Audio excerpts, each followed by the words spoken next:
Show me the crypto. Show me the crypto. Show me the crypto. In a world on the brink of disruption, two men will bring you clarity by interviewing some of the most intelligent and influential names in the blockchain world. Welcome to Show Me the Crypto with your hosts, Wade Patterson and Ulf Lonergan. Well, hi there, and welcome to Show Me the Crypto. My name's Wade Patterson. And I'm Ulf Lonergan. We're a couple of friends from Canada who love learning about cryptocurrencies and blockchain technology, and we're happy you're along for the ride. Whether you're a crypto virgin or you know your way around the block, we hope our interviews with some of the most intelligent and influential people in the space help deliver you with value. And on this episode, we're joined by Mack Flavelle, the co-founder and creative force behind game-changing NFT projects such as CryptoKitties and NBA Top Shot. Currently, Mack's company, Big Head Club, is working collaboratively with actress Mila Kunis on a revolutionary NFT animated collection called Stoner Cats. Mack, welcome to Show Me the Crypto. Woo! Show me the crypto. Yes. I love that. We haven't had that yet. Yeah, that's a first. So we're stoked to have you on. And I want to start, before we get into Stoner Cats, kind of going way back to when you first discovered crypto. When was that, and what was your initial impression? Oh, okay. I used to work at a company called Axiom Zen, and a guy named Roham was my boss, and he's a friend of mine before I worked there. And one day, so Axiom Zen made really high quality software and charged people a lot of money to make really good software for them. We were like a strategy shop and a dev shop and all sorts of things in between, like a product studio, when none of that was very specific or clear, and we just fucking figured it out. And Roham came to me one day and said, how do you feel about blockchain? And I was like, blockchain is dumb shit that libertarians like because they want to burn down their banks and their government. And I literally could not give a fuck. And he was like, cool, we do blockchain shit. And your job is to make the blockchain fun. And I was like, no, it's dumb. And he's like, you could have that opinion or you could have a job. Do you? And I was like, oh, yeah, no, for sure. Right. Thank you, sir. And I went into the woods and I came back 3 days later. And I knew three things to be true. I had been building a bunch. Okay. First, I make games for a living historically. I come from a game background, sort of. And so I've always wanted to make a game about planting seeds. You put your seed in the ground and you don't know what color flower will come out. That's always seemed really interesting to me, the unknown outcomes. Two, I'd been building all these consumer products at Axiom Zen. They were making all this money and like, Mac, go invent the future, And so I kept building all these like games and messaging apps and like consumer shit. And the only thing I had learned after failing a bunch was that like cats were not opt-in, they were opt-out. You didn't explain why you were using cats in consumer apps. You explained why you weren't using cats or you were fucking dumb. And then the third thing was I'd seen CryptoPunks. And I was like, oh, I care. Like, I truly don't care about your Bitcoin. But this is interesting to me. And so those three things, cats, CryptoPunks, and a gardening game. And I went back to work and I put a guy named Pierre, who's still a good friend of mine. I'm going to play with Factorio with him later tonight. And a guy named Fabiano, amazing engineer. And I put him in a room and I was like, guys, we're going to make cats fuck on the blockchain. And nobody said anything, and they stared at me for a while, and they're like, well, what are you talking about, man? I was like, I don't know, but you guys are really fucking smart, and we're going to figure it out together. And thus CryptoKitties was born. And thus Dieter invented the 721 standard, working with Fabiano and a bunch of our other engineers that now power every crypto NFT token that you love, besides Top Shot, which is, of course, on the Flow blockchain. But that was my introduction to cryptocurrency. We made CryptoKitties, melted Ethereum, blah, blah, blah, that whole thing. And then that's how I really like got into crypto. I always tell people I'm the kitty part of CryptoKitties, not the crypto part. I may or may not be considered a cat guy. I got 3 cats here. that I love extremely dearly. They are amazing, and so I fully support anything cat related.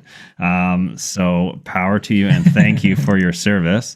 But going beyond my love of cats, and to touch on NFTs in particular, I mean, at the time back in 2017, NFTs were, no, it wasn't even a thing, and now today, it's basically a household name. It's become so popular.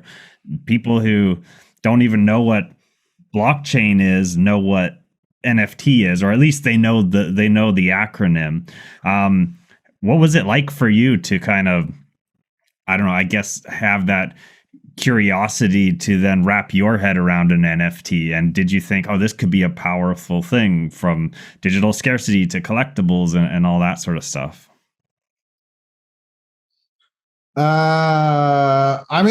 To be honest, yeah, we always knew it was a big idea. We also knew it was dumb as shit. Those two things are not mutually exclusive. Far from it. Everybody likes to now go do the thing where they talk about the Chris Dixon blog post, and the next big thing will start as a toy.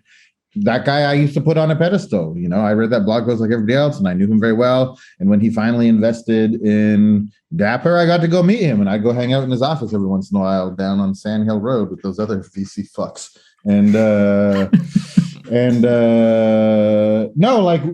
we knew right out the gate that you could keep medical records safe from shitty people, or property rights in emerging nations where you've got like shitty, cartels being like, oh no, sorry, we own this land now. We're like, no, you could, using non-fungibility in the blockchain, you could make ownership really matter in an interesting way. We always knew that. We just also knew that like having an entire meeting a week of meetings about where the bag of sperm goes. Like, so Dieter is the architect of Flow. Dieter is the architect of CryptoKitties. Dieter's the fucking man behind the curtain.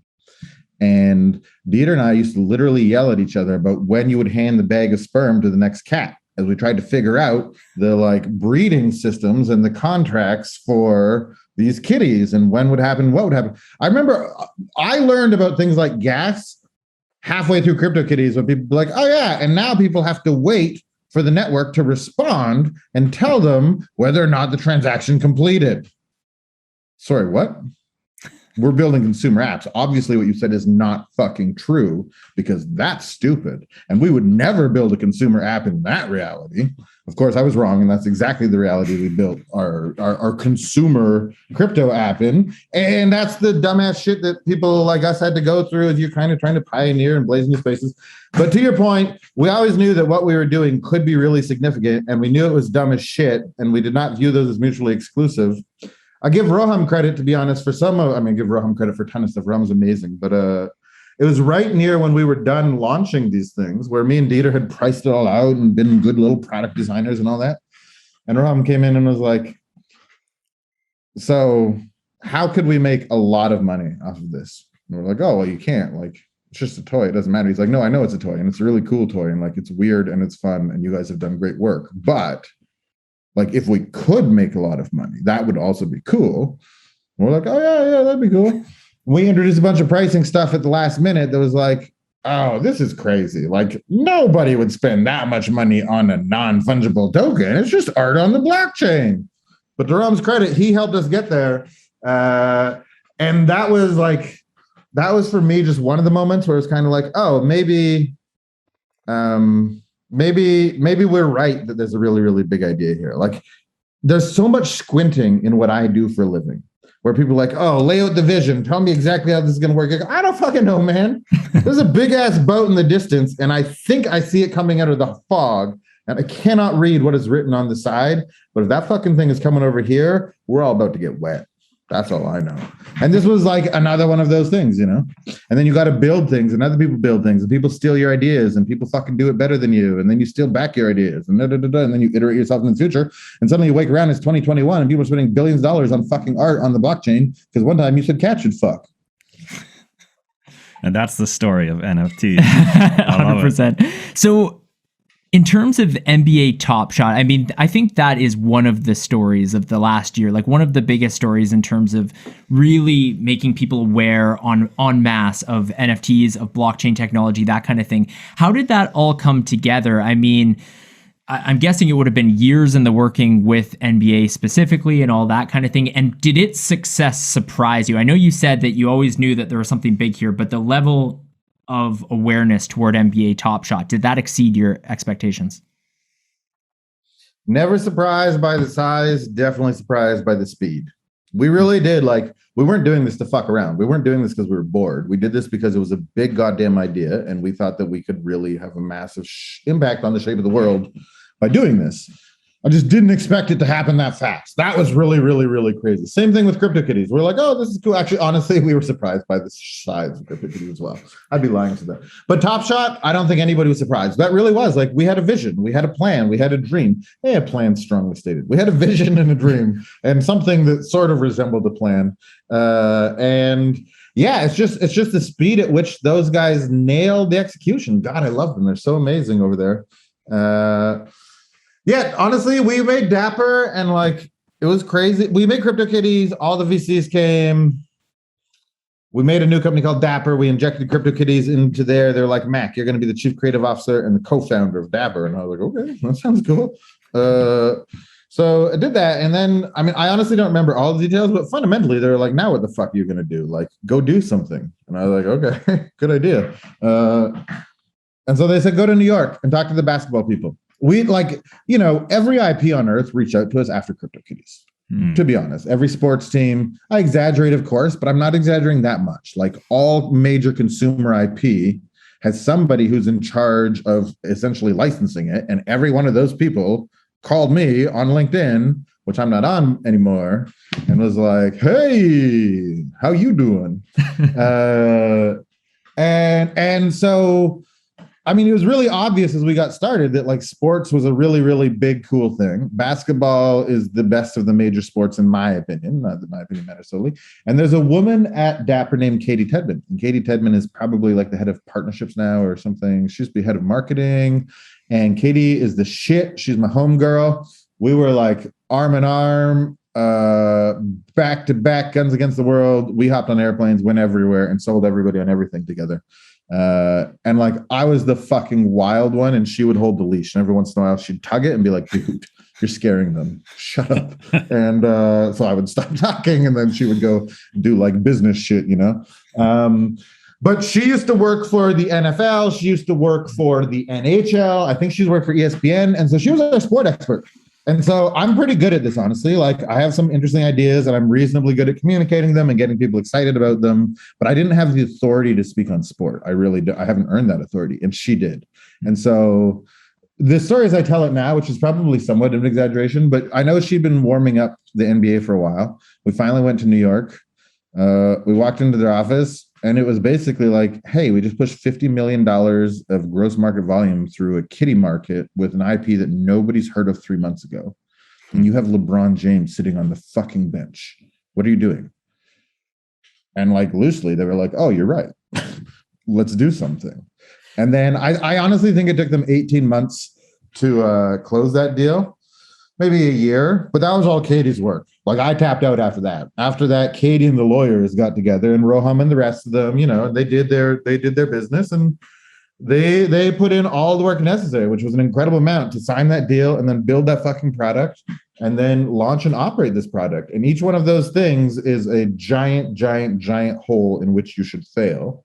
And that exceptional team has managed not to. So I salute them. It's interesting that you bring that up, that so many people, and that's not surprising that people were approaching you about this, because it seems inevitable after seeing the success that NBA has had through Top Shot.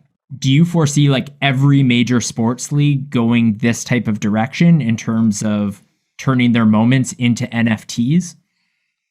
And better yet, why haven't they yet? Because it took 18 months to negotiate.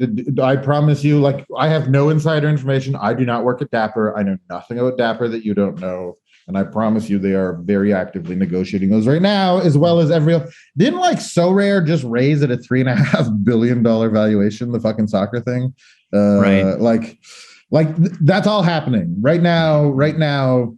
Every league, every IP, every rapper, every whatever, like everybody is calling Dapper, or they're calling, you know, whoever else they might call And what's fun for Dapper, in my opinion, is that they're the incumbent. There's that old expression that nobody gets fired for buying IBM. So when you're in a startup and you're trying to sell some shit to a company, and you're like, oh yeah, like buy my cool new startup. And they're like, no, because when you fuck this up, I will lose my job for having endorsed you. Nobody gets fired for buying IBM. Dapper is the IBM of NFTs. If you want to go back to your boss and be like, oh, we're doing NFTs, but we have the most likely chance of succeeding, you fucking call Dapper. And so that's a hell of it's crazy to be an incumbent in an industry that's 4 years old, but that's what Dapper managed to achieve with all of the great work they've done. Awesome. Well, we want to jump right into stoner cats because it's such an interesting concept. It's something that's brand new. And let's start off. Can you just give like the elevator pitch? What is Stoner Cats? Stoner Cats is a weird ass cartoon that people who fucking love it could not get made anywhere else. And then somebody was like, oh, you could probably like build a community around NFTs and have them fund it. And they're like, what? Like, yeah, man, there's this thing on the internet called NFTs, and people buy art and they buy access to communities and they buy privileges in the future. And it's fucking weird, and nobody knows how it's going to shake out. But you could probably fund your cartoon this way. In fact, you could probably fund a lot more cartoons. You may be able to change how consumers and creators connect. Maybe you blur those lines a little bit. Maybe the person who consumes the content also helped create the content. And all of this happened on the internet because people had access tokens that looked like stoned cats. And it's at least partly Mila Kunis's project. Can you explain maybe the involvement of yourself, Mila, and the different team members who kind of helped create Stoner Cats? Yeah, because there's lots of them. So here's where this started. There's 3 people named Ash, Sarah, and Chris. Ash, Sarah, and Chris have been trying to tell the Stoner Cat story for years and years and years. I don't know how long. It's been in their head. They are creators. Ash is a co-director of Toy Story 2. Like, that's fucking authentic shit. Yeah. Sarah is a little voice in Into the Spider-Verse. She's an editor. Chris has made a bunch of stuff. He just got off Space Jam 2. I hope that one's good. I haven't seen it. These are like as OG as you can get in their world. These people make amazing animated content. And they wanted to make animated content about stoner cats that like play with ball gags. And weirdly, Netflix was like, no. So they went around and they spent literally, as far as I understand, like ask them, not me, but they spent years trying to shop this around, get the buy-in, get the time in their careers to do this. And then at the beginning of Corona, I think Ash's manager got them in front of Mila. So Mila is an actor or a voice actor, as we know, but she also is a producer. She runs a production company. And so she has this business of like making content and selling it to Netflix. And she connects people like Ash, gets and Sarah and Chris and what they're doing, and gets it on Netflix and that kind of thing. So her and her partner, Lisa is a fucking god. They were like, yeah, no, like we believe in this story. We believe in this show. And honestly, like it sounds really funny because it's Stoner Cats. And I've done this before. Remember where I Trojan horse massive ideas inside cats on the blockchain? It can work. It can work.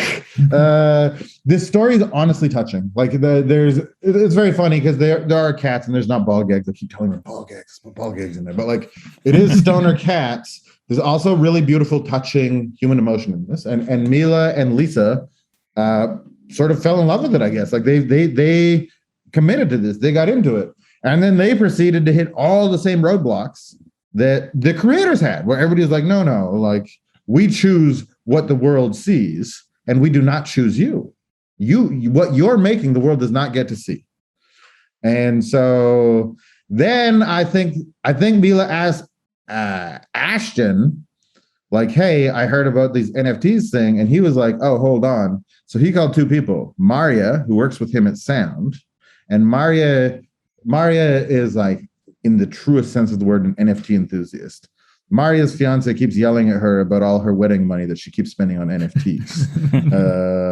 And so she loves this shit and is like deep in the community. And the other person they called, because they plugged in, to be honest, is a woman named Morgan. Morgan, co-ran Libra at Facebook. Morgan is like fucking OG shit on this. Now she's at NFX as a VC. And so Lisa, Mila, Maria and Morgan, MMML. By the way, I said to them one time, I'm like, if this was ancient Latin, you would be 3050. So the company is actually called 3050 Gang. I got to name that shit. That's awesome. That's good, right? I like so that. 3050 Gang is those 4 women. And they are the business behind this. And then because I was building this company Big Head and running around calling VC assholes, sorry VCs, asking for money, I was talking to Maria a bunch at the time, and we just became friends. And we actually were fighting and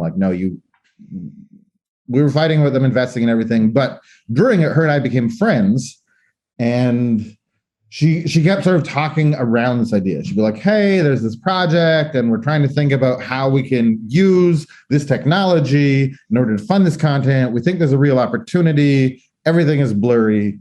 And after weeks of her coming to me like, what about this? And I'd be like, this fucking dumb. This is dumb. Eventually she's like, fuck you, shut up, come here.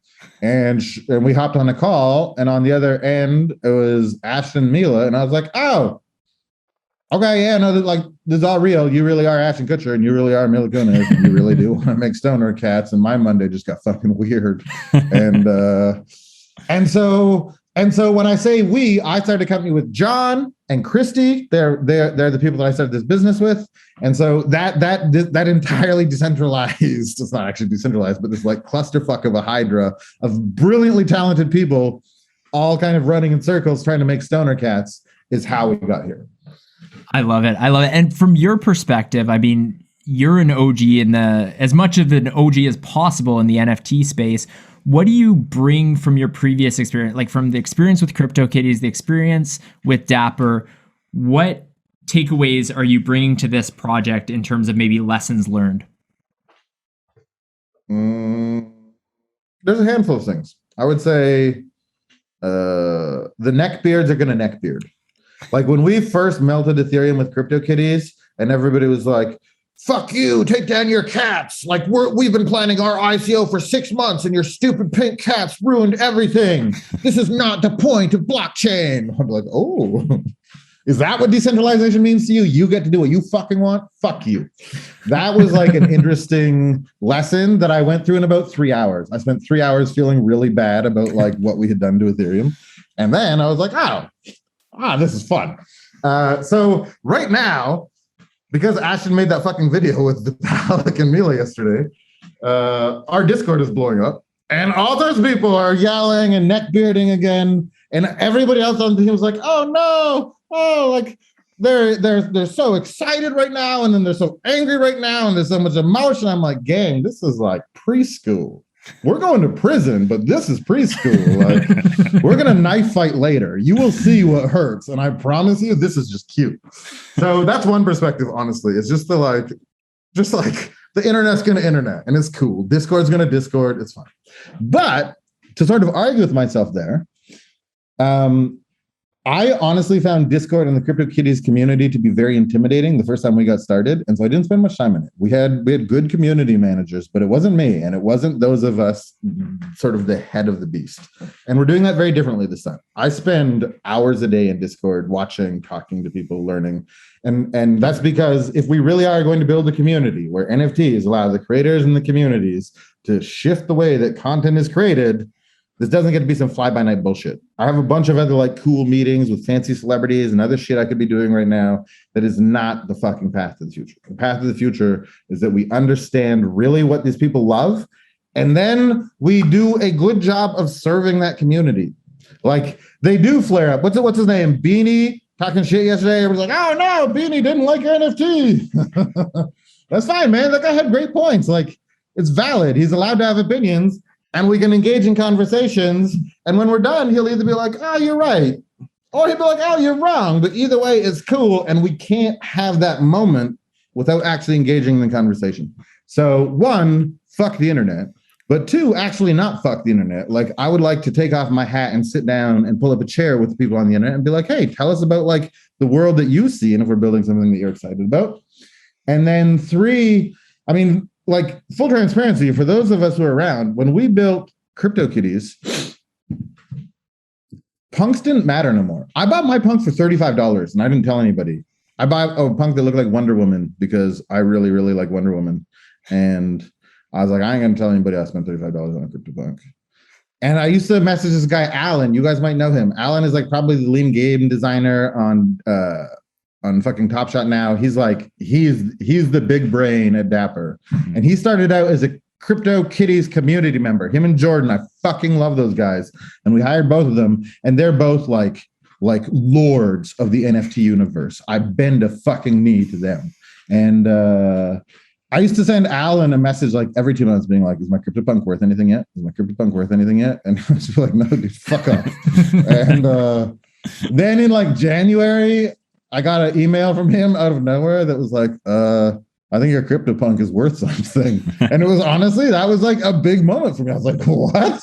What do you mean my CryptoPunk is worth something? And that was almost the moment where I like turned around, looked back into the NFT box and was like, what the fuck happened? What have we built? Like, what's going on? Oh my God. So the lesson there though, there's all distraction. The lesson was that like CryptoKitties was white hot and then it was not. Today, people don't like CryptoKitties. I don't know if people think it's a joke or whether it's just an asterisk or whether people think it's an OG thing. Like, I honestly don't know or really care what people think about CryptoKitties. What I know is that CryptoPunks are the index fund of NFTs. Like, for all fucking time, CryptoPunks will be the thing that we talk about. How are NFTs doing? Look at your CryptoPunk. How's your CryptoPunk doing? As an industry, as an ecosystem, as an economy. And so what we need to do now with Stoner Cats is more punks, less CryptoKitties, right? We need to build something that has that kind of longevity and not just like try and have the world breed 1 billion cats because we got paid in gas fees or whatever. Ulf, do you realize our audience has been either watching or listening to this episode for 20 minutes? 20 minutes? No, they should probably subscribe. Yeah, they should subscribe. And if you're watching on YouTube, make sure you comment and turn on notifications. And if you're listening to this podcast, especially if you're on Apple Podcasts, leave us a rating and a review. We're also on Twitter, Instagram, and even TikTok. So go check out the episode description. You can find all that information below. And we have an update on the NFT, don't we? That's right. We didn't previously mention this, but this NFT for our OG supporter is a one of one. There will only be one of this kind ever minted, and we have a few surprises for the person who purchases it. The link is in the episode description. And back to the episode. So what makes you so sure that CryptoPunks are here to stay? You know, you say that they will forever be the index fund, the OG that we look back to as the successful NFT project, which as of today, 100%. But what's your confidence there that's the one? There's a book called The Little Prince, written by a French guy whose name I don't remember. It's a very popular book. Many people read that book when they're kids. La Petit Prince, The Little Prince in English, I think.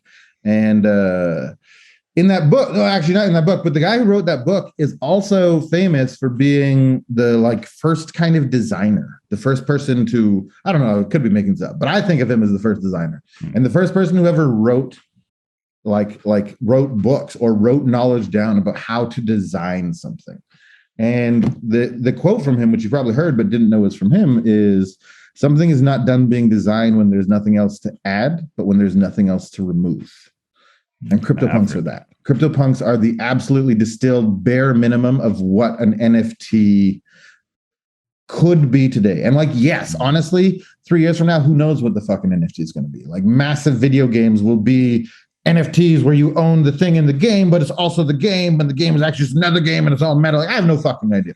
But the fundamental concept of digital ownership, that something that was never possibly scarce before is scarce now, that I have access and yes, you can see, but I own, that will not be done in a more distilled, beautiful way than CryptoPunks was done.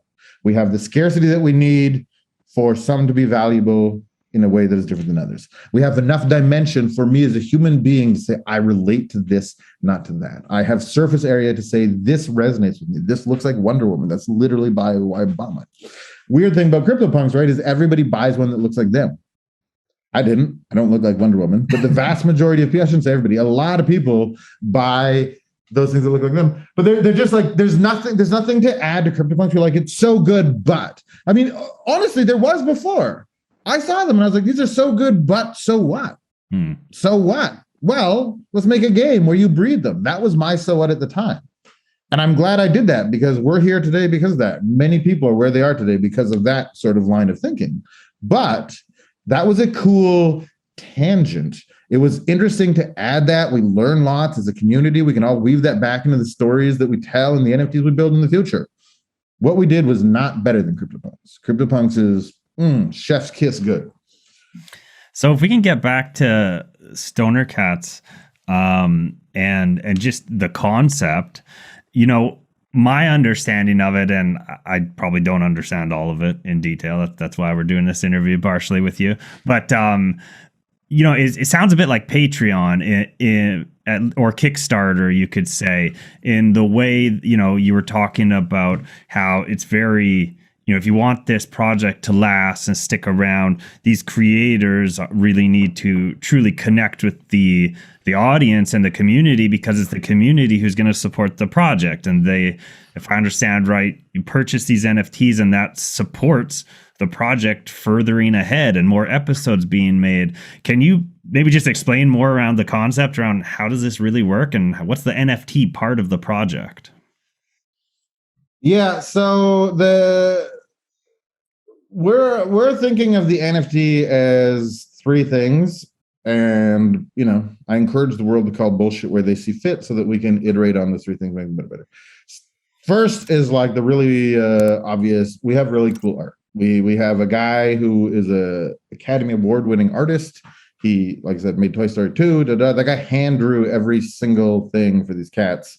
So that's neat. That is not revolutionary or even evolutionary. It's just cool. We've all seen lots of collectibles. Big head who I work for is going to make lots of collectibles in the future. I fucking love collectibles.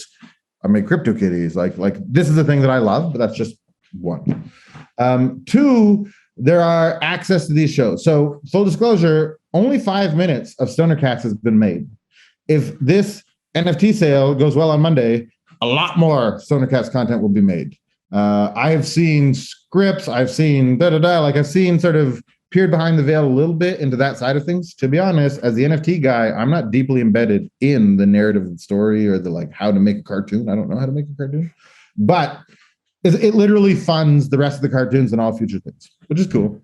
What I really want and is possible, but is of course least likely, is that, you know, when I first talked to Mila about this, she was like, hey, if we pull this off, there's going to be an infinite list of people that want to work with you.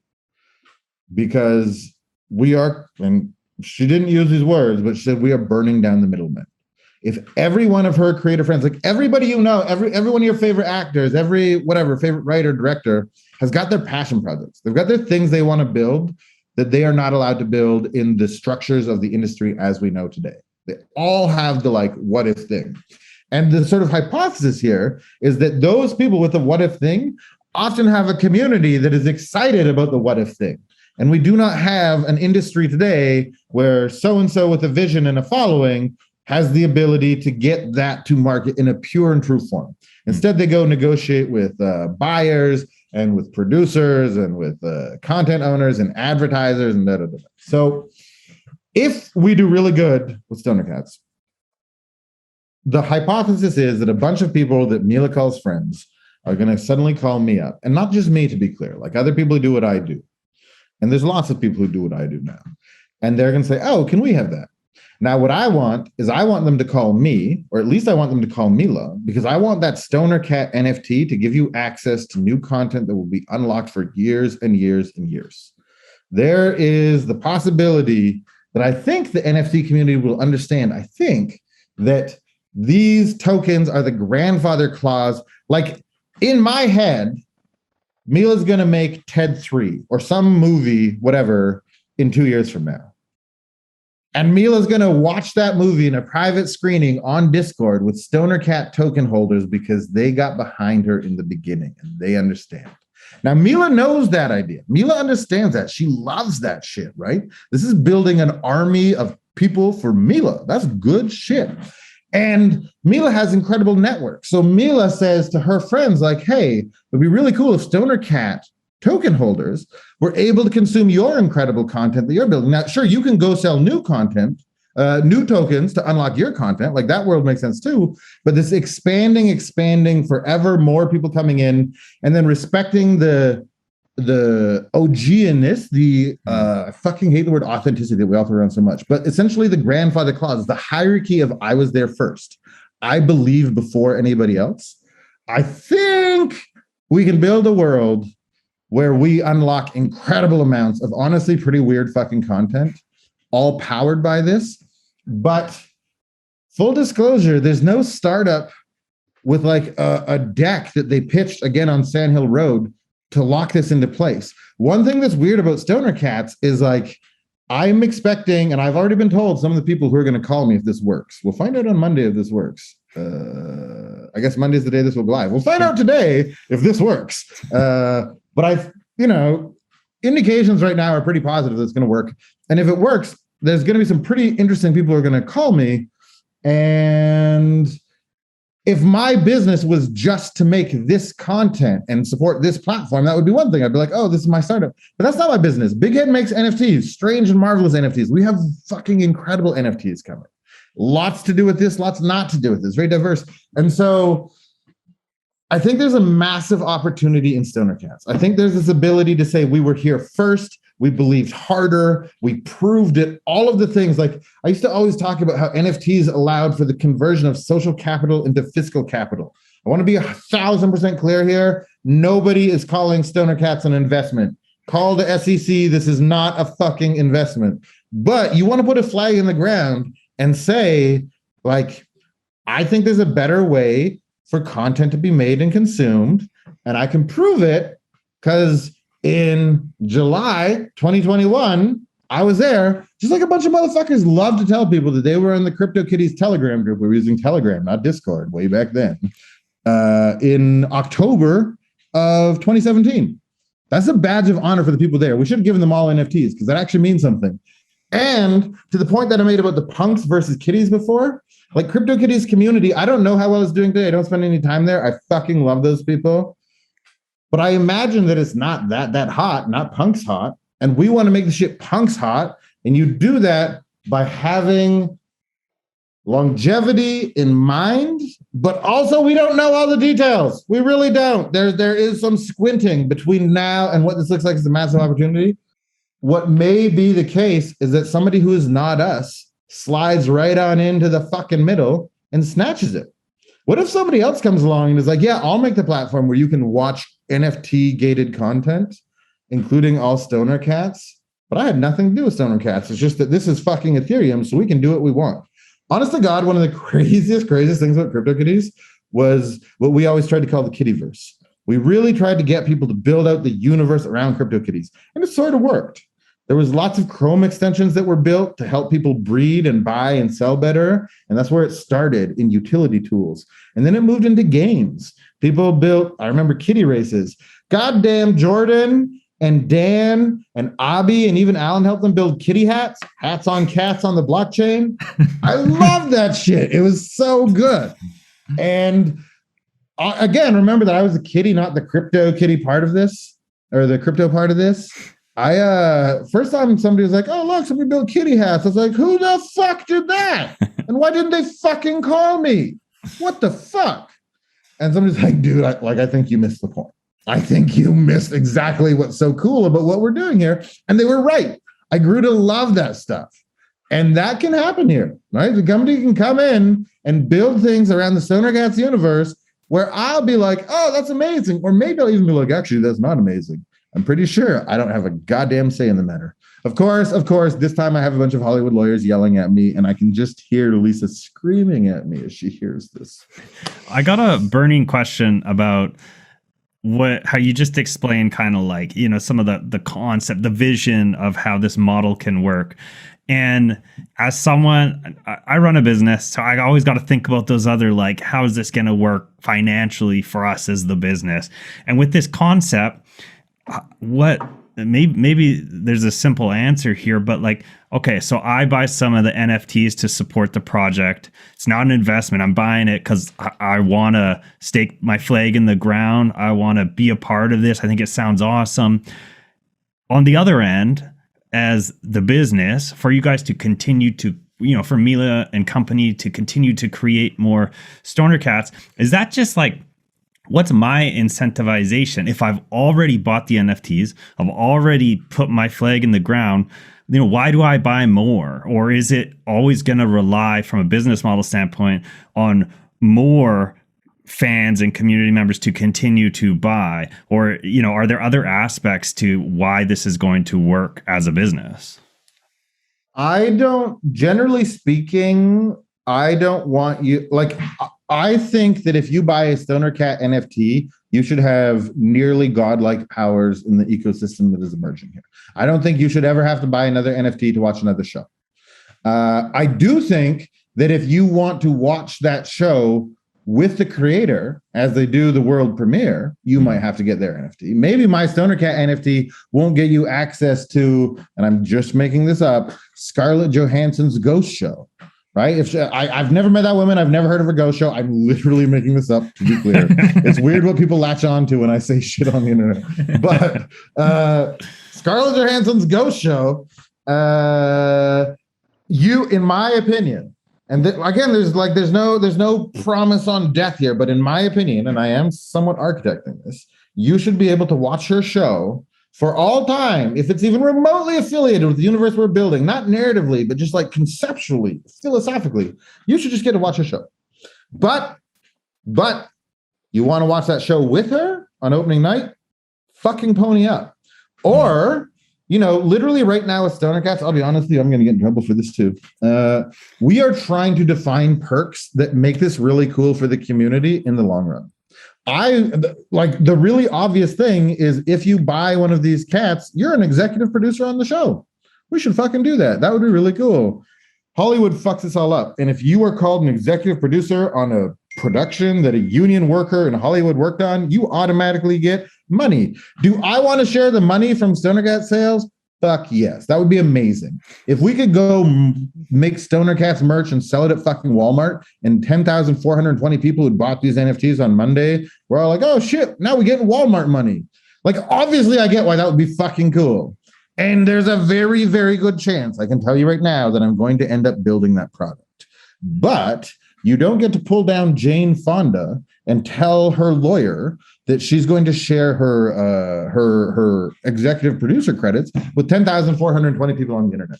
So why am I on this rant? Because we want to create perks that are really, really cool and really do make this community valuable, and make it so that it's maybe extrinsically valuable for you this year because you want to voice a cat. What if one of the people who owns one of these cats gets to voice a cat? That's really fucking cool. We have unfinished episodes. We should really let the creators and the content consumers work together.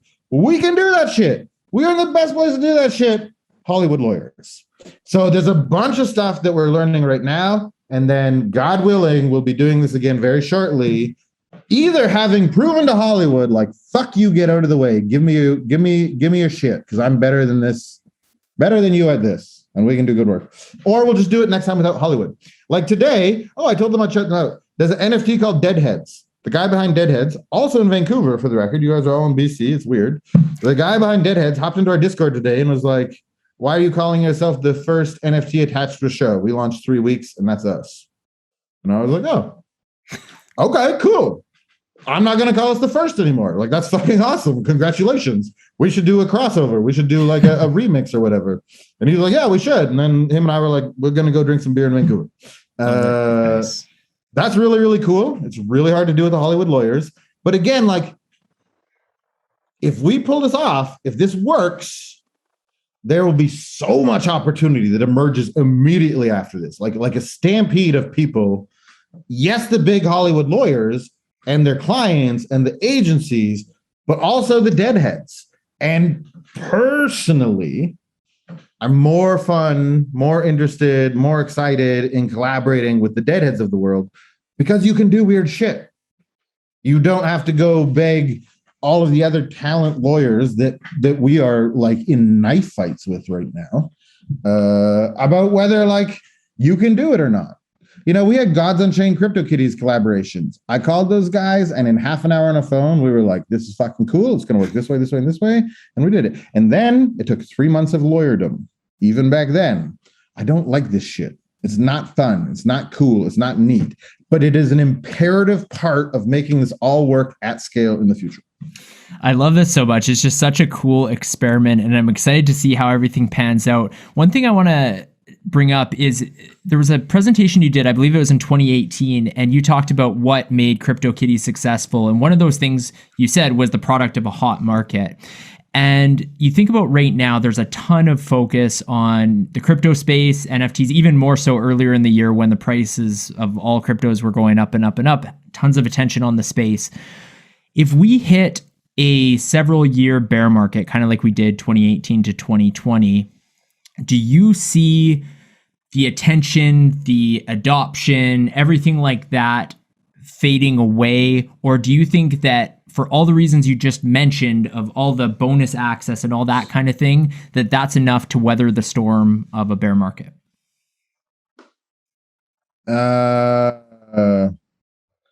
Winter will come, the weak shall perish, and the strong shall grow mighty. This is exactly what you saw happen with Dapper. Dapper survived a brutal bear market with a very large team and came out the other side in the best place on earth to build Top Shot, because while everybody else was skeptical, they were laboring away, putting in the fucking work. I do think that winter is coming. I do think that a couple months ago, honestly, Beeple was the worst fucking thing to happen to NFTs. The guy makes great art. God bless him. I salute everything he's done for himself. That's great. But every fucking time I call somebody, I'm like, we should make NFTs. They're like, do you think I could make $69 million? No, you dumb fuck. Of course. Oh, it kills me. That guy, again, salute what he achieved. Good for him. Really fucked up my job selling NFTs, if I'm being honest. So yes, winter's going to come. Yes, we can do it. To be honest, the number of Fortune 100, let's say Fortune 200 companies that I've called in the last month, talking to people who have C in their title about NFTs is amazing. Mm-hmm. And these are people who take months or years to turn their ships, and then they do not diverge. They plow into the future. So the sentiment of fucking loudmouths on Twitter who are trying to get alpha or something by having shitty mean tweets, I don't know, is deeply inconsequential at scale. There's massive amounts of money and interest from people who last time were like, what's that? They saw us sparkling away with CryptoKitties or whatever else is going on with NFTs. They saw my name in the New York Times. And then they're like, a fool and their money will be easily separated. And then did whatever they did. This time, those motherfuckers, these old, rich, white motherfuckers are like, oh yeah, no, we are going to come make some fucking money off the plebes. And I'm like, oh, maybe I'll help you. And their ideas of what NFTs should be are not the same things that we had in mind in the beginning. When we started CryptoKitties and I started to figure out some of this decentralization stuff, I was like, fuck trademarks, fuck copyrights. You own the cat, you can do whatever you want. Go make a fucking theme park. Go make a t-shirt with 100,000 copies printed, sell them for $10 each, and you make every penny and you put in your wallet and you don't give us a fucking thing because you own that CryptoKitty. I got really into it. And then Dieter was like, cool, and what about when they put the swastika on the cat? Are you cool? What happens when somebody makes a cat on a pillow that they start selling out of a factory that is filled with carcinogens and kids start fucking dying because you have your CryptoKitty on a pillow that you have no responsibility over? You cool with that? And I was like, no, fuck those guys. And he's like, yeah, dude, it's not as simple as like all of these fucking idiots who are like, it's all so easy, it's all so extreme. They're fucking dumb. Quote it here. They're dumb. You don't get to be that smart and that naive and then pretend that you have anything interesting to contribute to this. There is no simple decentralize it all, blow it all out. It's all going to be the way the maximalists want it to be. That's not possible. If we are going to live in a decentralized world, you literally need Adidas to have an NFT strategy that you do not agree with. as a blockchain maximalist. But what you have to acknowledge is that is much closer to the world that you want to live in than where we were 4 fucking years ago. So while people like me are out here doing the work of bridging the middle ground, while the internet fucking yells at me and tells me I'm a stooge because I'm not like really, really hating my banks enough. I hate my bank, but I think we are going to a better shaped world where the maximalists are leading the path. The moderates are like, okay, that's a little much. But yes, we will veer to the right on our way over. And I think we've made so much progress that the next time winter comes, I mean, there's a bunch of people told me we're in winter right now. I'm like, I don't know, man. I just sold a fucking duck for $1,000 on the internet. That don't sound like winter to me. You know? Frankie's fucking amazing, by the way. I wanted to ask, we've gone from your past, where you started as NFT OG through to Stoner Cats and the vision for an entire new sort of use case for NFTs. That's awesome. And then that is still kind of talking about the future, because that's kind of like the immediate future. But what's the far future? Like, what's something that some of those ideas that might have gone through your head that you're like, man, maybe one day I could work something like this into what I do? Okay, so I started Big Head so that people who are incredible artists who do not know they can make a living for an art start making a living for an art. That was literally, we didn't have a deck. We didn't have a fucking, I don't know what a business plan even is. We didn't have nothing but a prayer and a hope and a bit of a track record, if I'm being honest. And so it was literally just like, listen, I can find crazy artists, unbelievable artists from all over the world, and I can find celebrities. And I can, so there's this great story about the world's best violinist. The world's best violinist, literally on earth, went into the Washington, D.C. subway and played the violin for rush hour. Tens of thousands of people walked by, and exactly 2 people stopped. People will pay thousands of dollars to watch this person do their art. But when you give it for free, 2 people stop to watch. Because there was not a big fucking sign that said, this is art. People who think they have culture and taste and are interesting are fucking sheep. And they need to be told that something is art, and then their mind switches into the receptor mode of like, oh yes, I will be perceptive now, and I will consume this art. Big Head is that sign that says this is fucking art. So the way we do that, in some cases, partner with celebrities to have them curate shows that feature artists from all over the world that did not know they could make a living making art. If I can get, again, I've never met Scarlett Johansson. I do not know her. If I get Scarlett Johansson to curate an art show, and I can get somebody from Nairobi, somebody from Bangalore, somebody from Osaka, and somebody from St. Louis to each have their art featured in that show by Scarlett, that can be pretty transformative to their lives as artists. So that's why we got started. And then we pretty quickly realized that we needed to sell some collectibles because I fucking love them. And they're kind of a more interesting way to make money in the sense that like building out communities around them is more obvious. It's easier to see how if Big Head drops one super exclusive collectible every 2 months, 6 a year, 3 years later, we've got the 18 of the 20 best collectibles that have ever existed. And we have a mega community of people who love this shit and love us. And we're like the off-white of NFTs or whatever. Like, that's a really cool, interesting world. And so to answer your question of a thing that we always wanted to do, I had one thing I was going to tell you that I'm really excited about. We want to make NFTs that grow and change and are strange. And I don't know. I want to make shit that people love. It's a tough question to answer because I'm asking you to tell us about something in the future. So fair enough. You got the vision down at the very least. Yeah, no, and the thing is like we're on a good path, to be honest. I have ridiculous access at this point in my life, like I never have before. And I mean that to like the best IP on earth. Some of the biggest movies being released in the near future are asking me to make IP collectibles with them. And some of the most interesting, talented artists on continents I've never been to are asking me to make art with them. And I have this extreme privilege of sitting in the middle of all that, being like, okay, Let's make fucking art and let's make some money and let's fuck shit up. I think it's gonna work. Love it. Mack, we always wrap our episodes with the same 3 questions for every guest, but one last thing I just want to throw in before we get to that. And I don't know how much you can speak to this. We're going to be releasing this episode, as you mentioned, the same day Stoner Cats releases the NFTs, but just in the sense of price point, roughly what those are going to be at. If you can't say it, that's okay. But then the second part to that question is, okay, so it's a price point. But then the second part to that question is, do you think that there will be more revenue generated from the initial sale of the NFTs, pardon me, or from the 10% royalty on secondary sales? I can honestly say I've never thought about it.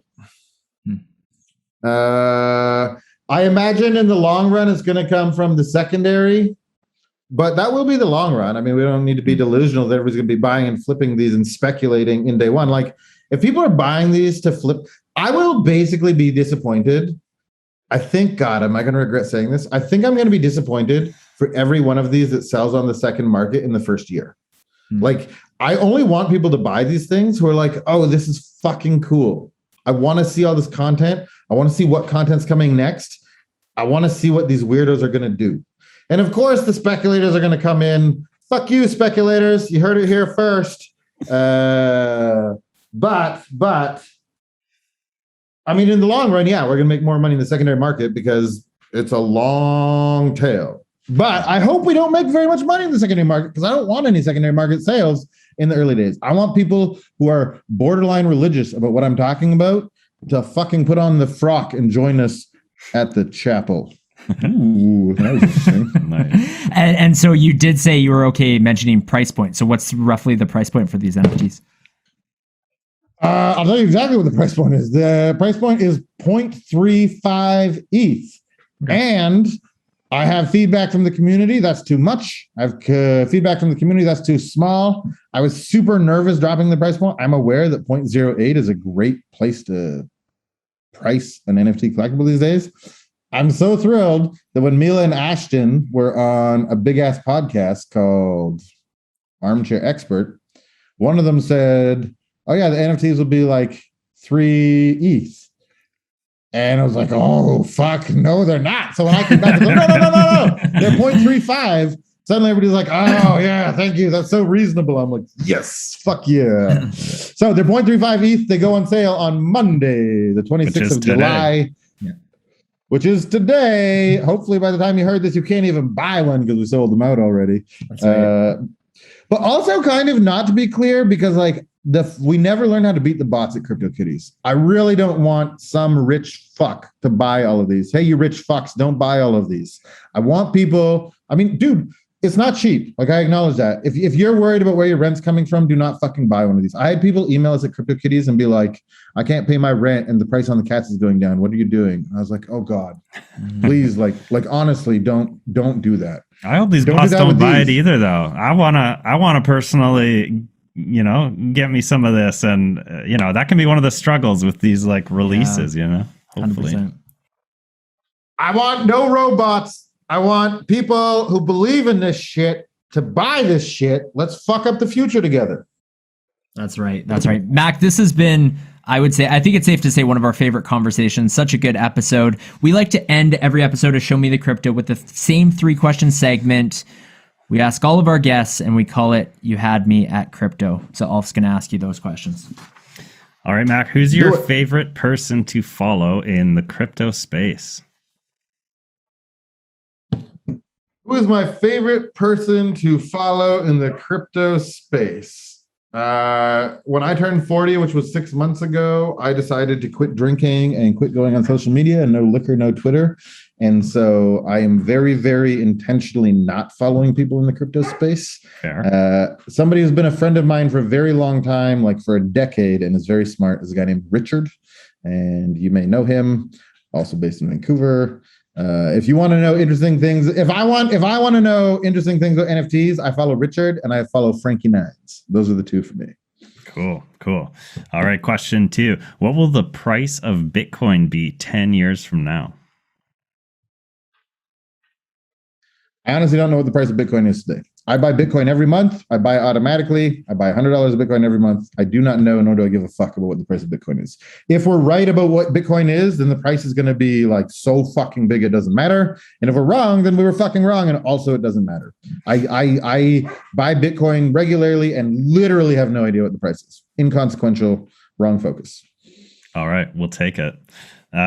Third question here. What's the most underrated coin or project in all of crypto? I mean, I can do the thing where I'm like, oh, it's our project, blah, blah, blah. No, you can't, because we'll cut you off and say you can't do your project. Yeah. To be honest, I'm curious about the goats that are supposed to come out or just came out. What happened to the goats? I want to see the goats, and I like the ducks that just did their thing. And yeah, let's leave it there. All right. Awesome. Love it. Mack, thank you so much for joining us. Best of luck with everything Stoner Cats. We're really excited to see where this project goes. And thanks for joining us on this episode. Thank you. Thank you for listening to Show Me the Crypto. Please make sure to subscribe as well as rate and review this podcast.